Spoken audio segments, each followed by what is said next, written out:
we had to change the plans up again. So today was supposed to be the day I was supposed to go to the insurance office, but got a few changes. So I ended up booking 2 showings for the Airbnb unit to secure some tenants. And I scheduled one for 3:30. Well, I scheduled one for 3 and I scheduled one for 3:30. But shortly after that, I get a call from my grandma saying that she pretty much scheduled for the car to be put in the shop at pretty much today. You know, it wasn't a set time at first, but it was today. So I'm like, okay, I gotta figure out how I'm gonna maneuver all this stuff. So she told me, how she laid it out to me was, I can drop it off pretty much any time today, but they have a shuttle that will take me back home because I only have one car. They have a shuttle that'll take me back home if I make it there before 4 p.m. Or else I can make it there, they close at 7, so I can make it there still anytime between, you know, before 7, but I'll just have to have a ride home. So how I decided to play it was, you know, I don't want to reschedule these showings just because I feel like in the time frame that I have right now, I need to definitely prioritize getting these done. I don't need to put these off so I can get that tenant. So what I decided to do is just commit to the showing times that I agreed on, and just get the car there before 7. And I'm just gonna have to, you know, work my network and see if there's somebody that can come pick me up from the dealership. But if not, you know, I'll probably just have to Uber it back. But I don't want to risk these showings right now because I do need that tenant more than I need the $25 that is going to take me to have to Uber home if I just so happen to miss it. Well, at this point, if I miss the shuttle window. So there's that. Also, I have a insurance call coming in real quick. Hold on 1 second, guys. I got another well, I was going to send it in, but then from when we talked the last time, the bill was supposed to be $171.62. Right. But on the new business, it has let me see. It has $195. Okay, hold on, wait a minute. Are you here? Yeah, it's $195.67. So do I pay that? Well, no. Well, let me. I don't know. I can't.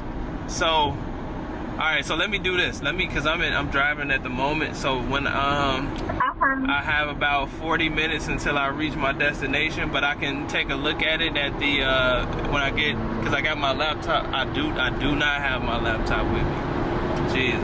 So yeah, okay. What I would do is I will look at it as soon as I get back home, and I will call you and let you know what's going on. I can't say off the top, but yeah, I do remember the bill was supposed to be 170 something, and I printed it out, and they had it on the screen. So I need to look at that and see what's going on.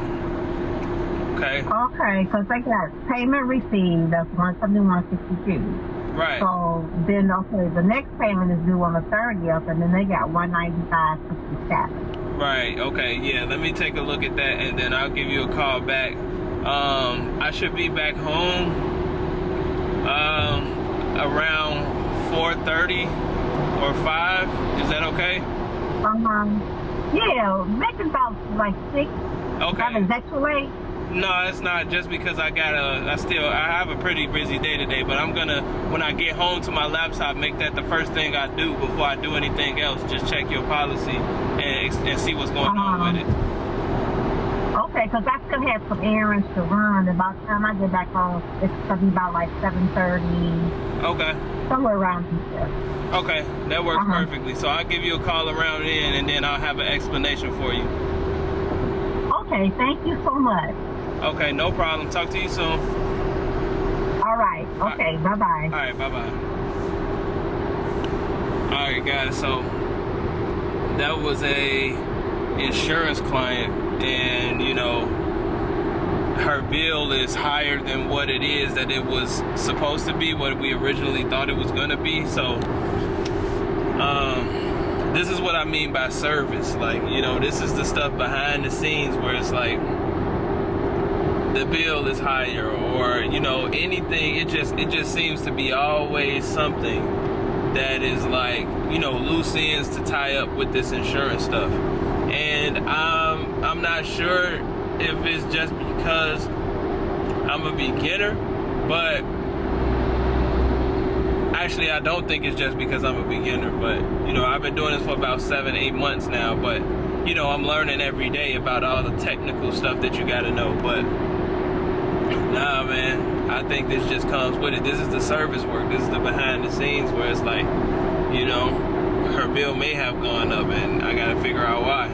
All right, so only one of the two showings showed up. So we got interest in the one tenant, and the other tenant wants to reschedule. Well, the other prospect wants to reschedule till tomorrow. So I'm gonna work that out. It seems like right now I'm just having to roll with the punches, you know, and try to figure this out with no vehicle or limited access to a vehicle.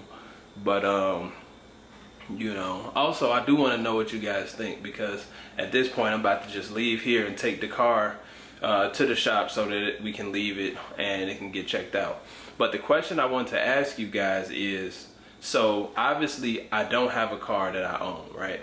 And right now I'm working through all this stuff, scheduling between my grandma and all this different stuff so that I can have access to the car that I have now.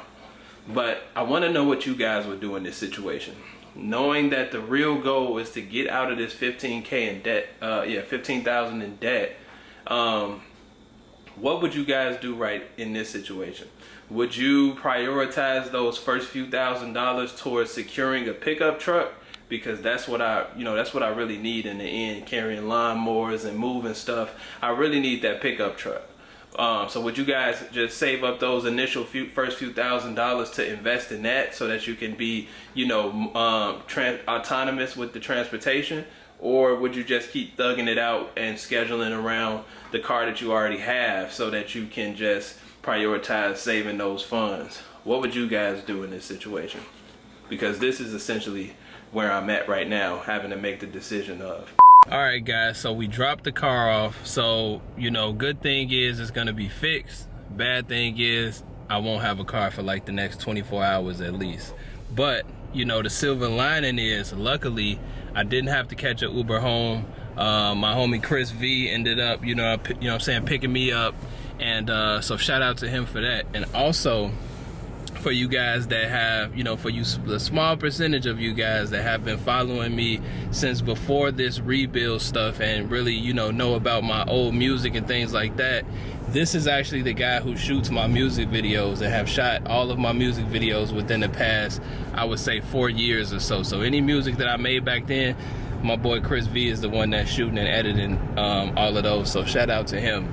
But as of right now, I'm on the way back home. You know, I got to figure out how I'm gonna work out whatever plans I have to do moving forward until the car gets back. But luckily they do have a shuttle that will pick me up and bring me back to the dealership. So, you know, you got to count your blessings. You got to count your blessings where they are, man.